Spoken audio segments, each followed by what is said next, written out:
સાણંદ તાલુકાના કુંડલ ગામે Bosch India foundation અને ધરતી ચેરિટેબલ ટ્રસ્ટના સહયોગથી પ્રાકૃતિક ઉત્થાન ફાર્મર પ્રોડ્યુસર લિમિટેડની ચોથી વાર્ષિક સાધારણ સભા ઉત્સાહભેર યોજાઈ હતી. કંપનીના મેનેજિંગ ડિરેક્ટર કાશીરામભાઈ વાઘેલાએ એફપીઓની કામગીરી અને આગામી આયોજન અંગે માહિતી આપી. તેમણે જણાવ્યું કે સંસ્થાનો મુખ્ય હેતુ પ્રાકૃતિક કૃષિ ઉત્પાદનોનું યોગ્ય માર્કેટિંગ કરીને ખેડૂતોને પૂરતા ભાવ અપાવવાનો છે. સભામાં ઉપસ્થિત ખેડૂતોએ પ્રાકૃતિક ખેતી અપનાવવાના શપથ લીધા. કૃષિ વૈજ્ઞાનિકો, નિષ્ણાતો તેમજ બોશ અને ટાટા કંપનીના પ્રતિનિધિઓએ ખેડૂતોને માર્ગદર્શન આપ્યું. અહીં આપણે એક પ્રતિજ્ઞા લેવાની છે, તો સર્વેને વિનંતી છે આપણે કે આપણે ભાર ને ભાવ જેવું થાય ને, અને આપણે આગળ હાથ કરીને કરો તો કરો, બધા કરો તો સારું. આપણે તો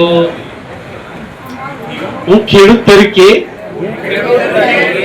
આજથી પ્રતિજ્ઞા લઉં છું કે હું મારા ખેતરની અંદર રાસાયણિક ખેતી છોડી પ્રાકૃતિક ખેતી કરીશ અને મારા કુટુંબીજનોને પ્રાકૃતિક ખેતી દ્વારા તૈયાર થયેલું અનાજ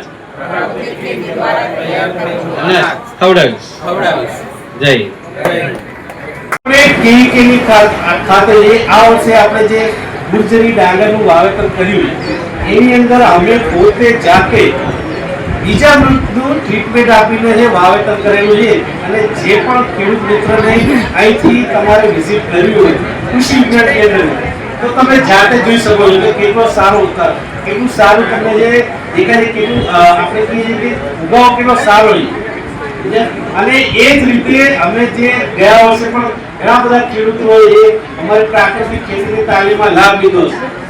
એમને પણ હું કહેવા માંગુ છું કે સાથે સાથે જ્યારે અમે એનું ફેર રોપણી કરશું ત્યારે પણ એના માટે પણ અમે એક તૈયાર કર્યું છે, જેને અમે કહીએ છીએ બિલ્લા રસાયણ તૈયાર કર્યું છે ને. બધા દેખ્યા ને ભાઈ બિલ્લી પત્ર કેટલા તમે દેખ્યું છે તમારા ઘરની બાજુમાં, મંદિરની આજુબાજુ દરેક જગ્યાએ એક પાકી ગયેલા બિલ્લાનો આપણે કોઈ પણ જગ્યાએ છે એ તમને પ્રોગ્રામ વિશે અને પ્રાકૃતિક ખેતી વિશે માહિતી આપશે.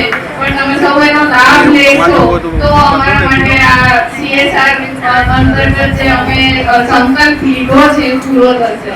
તો મારા તરફથી સૌને ખૂબ ખૂબ આભાર, અને આ યોજનાનો સૌ કોઈ લાભ લેશો અને તમારામાંથી થોડા બી પ્રાકૃતિક ખેતી તરફ વળશે તો અમારા માટે ખૂબ મહત્વનો કહેવાય અચીવમેન્ટ હશે. તો આભાર સૌનો, અને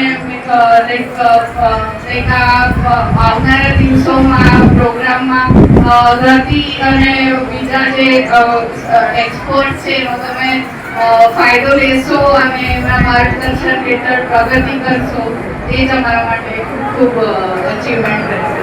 આભાર તમારો. ખૂબ ખૂબ આભાર પ્રિયંકા મેડમનો.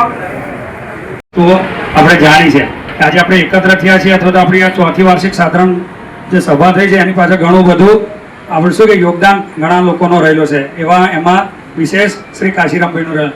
તો આપણા પ્રમુખશ્રીનું ફરીથી તાળી પાડી અને આપણું પોતાના આપણે બહુમાન વધારીશું. આપણી વચ્ચે આવા કૃષિ વિજ્ઞાન કેન્દ્રમાંથી શ્રી નિલેશભાઈ મકવાણા સાહેબ અને શ્રી વિરેન્દ્રભાઈ પરમાર સાહેબ પણ ઉપસ્થિત છે. આપણે 250 ગ્રામ પણ આપી શકો છો. તો આવી રીતે આપણી પ્રાકૃતિક ઉત્થાન ફાર્મર પ્રોડ્યુસર કંપનીની કાર્ય પ્રવૃત્તિ હાલ ચાલી રહેલી છે. આપણી સાથે 470 ખેડૂતો જોડાયેલા છે, અને કોઈને સભાસદ બનવું હોય તો હજી પણ આપણા દરેક તાલુકા વાઇઝ આપણા ડિરેક્ટરોની નિમણૂક કરેલી છે, તો ડિરેક્ટરનો સંપર્ક કરી અને આમાં જોડાઈ શકશે. તો અહીંથી હું આપણી સાથે મહેમાનો પણ સાથે ઉપસ્થિત છે, તો કોઈને કંઈ પ્રશ્ન હોય તો મને છેલ્લે પૂછજો. અહીંથી હું મારું વક્તવ્ય પૂરું કરું છું.